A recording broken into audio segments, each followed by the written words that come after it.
How y'all doing? This is John Allen with Life on the Roads. People keep on asking me about being an owner-operator. Are you better off to be an independent, which means you have your own authority? Leasing onto a company, what's the best options? Well, if you do not have clientele, you do not have direct shippers, and if you don't have your authority now, I want to say you probably don't. You're going to come up with, first thing you got to do is get your authority. Anywhere from $300 to $1,000, depending on how you do it. Now you got to buy license plates. That's $2,500. To anywhere from $1,800 to $2,500. Let me be. Somebody's gonna come back and say, "Well, I live in Texas at $1,800. I live in Tennessee at $2,100." Anywhere from $1,800 to $2,500. Then you're going to turn around. And have to get insurance. Most places are making you give 6 months up front. So you're looking at anywhere from $4,800 to $6,000. Depends on what your insurance is going to run you. So now you're looking at right at $10,000. Now you need another $15,000 to run you for the next 30 days, unless you give a factoring company money to collect your money. Well, if that's the case, you're going to give up a percentage of your money to that factoring company. Then you're going to turn around and have to figure out how you're going to come up with a safety program. Because although you only got one truck, you got to run it like you're a big trucking company. So that means you have to have a safety program. So you're going to end up hiring a company to join in their safety program. Now you got to keep up with your logs. You got to do drug tests. You have to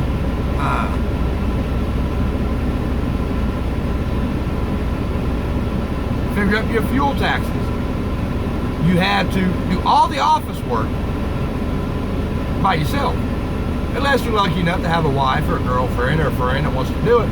But most likely they ain't going to do it for free. Then you got to worry about paying all them things. When you're leased onto a company, they figure everything up. They are your secretary. They are your dispatcher. They are your broker. They are your fuel tax person. They are your everything. The only thing you have to really worry about is maintaining your truck, running your loads, and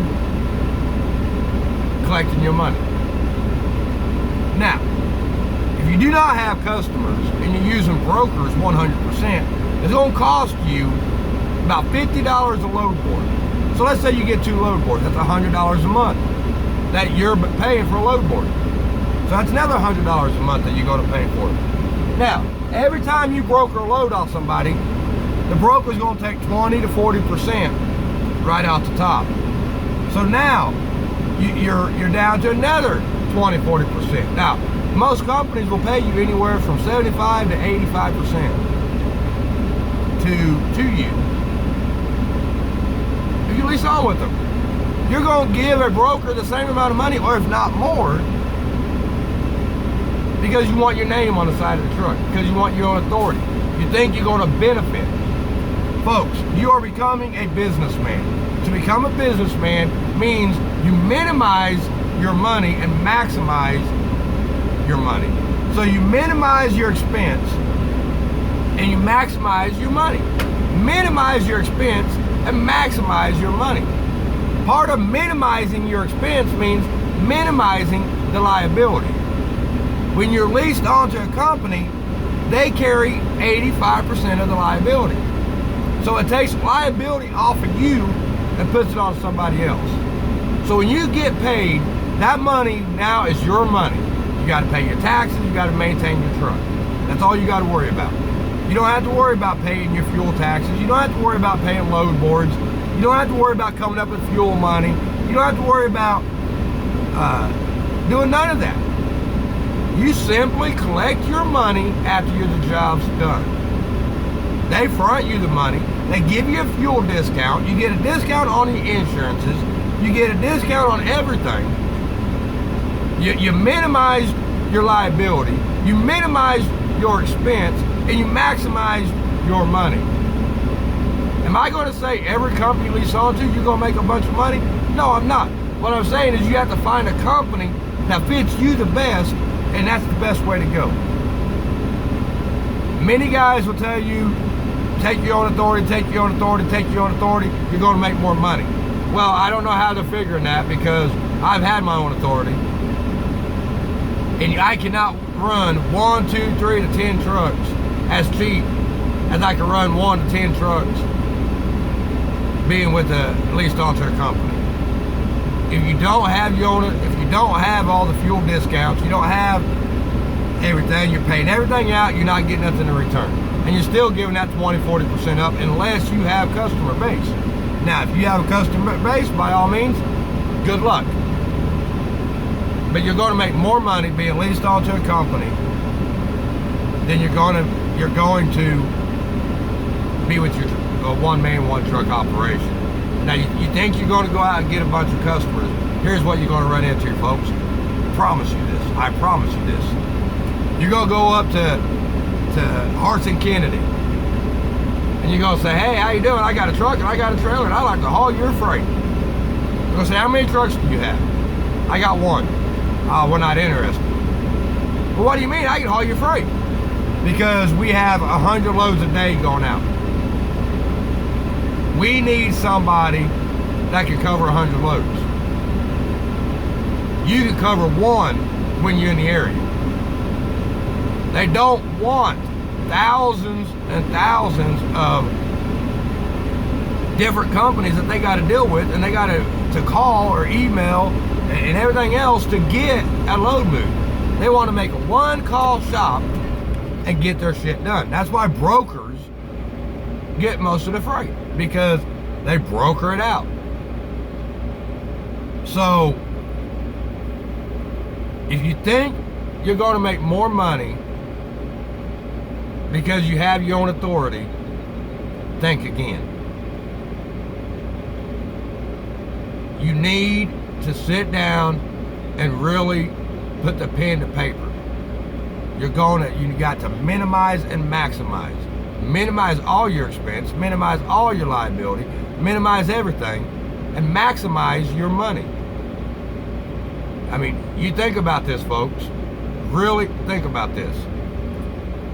There's a $2,000 load sitting there on the load board that's paying, and let's say it's on 1,000 miles. Let's say it's on 1,000 miles, but it's on the load board. Let's say Coyote has it.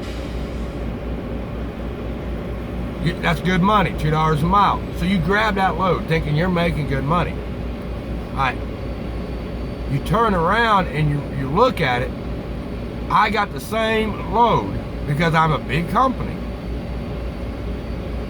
I got the same load for $2,500.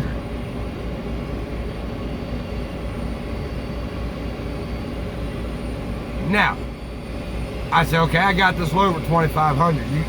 2,000 of it's a line haul, 500 is fuel surcharge. You're still going to make right at $2,000. Did you save money? Yes, you saved money.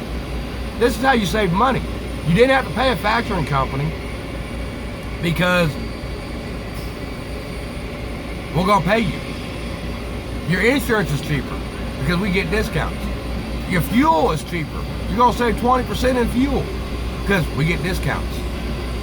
So you might make the same amount of money, but you're going to bring home more money. You're going to gross the same, but bring home more because you minimize your expense instead of maximizing your expense. This is what you got to think about when you become a owner-operator compared whether you become an independent or whether you become a leased on to somebody. So that is the spiel today, folks. Do what you want to do. I hope the best to you. But I hope something that I said here might have helped you decide and make the correct decision for you. But I don't think you're going to find that you're going to make as much money and you're going to benefit more by having your own authority compared to being leased on to another company. The name on the side of your truck don't matter. What matters is at the end of the year, at the end of the week, at the end of the month, how much money did you profit? That's what matters. How much money is in your checking account? That's what matters. Thank you for joining John Island Life on the Road.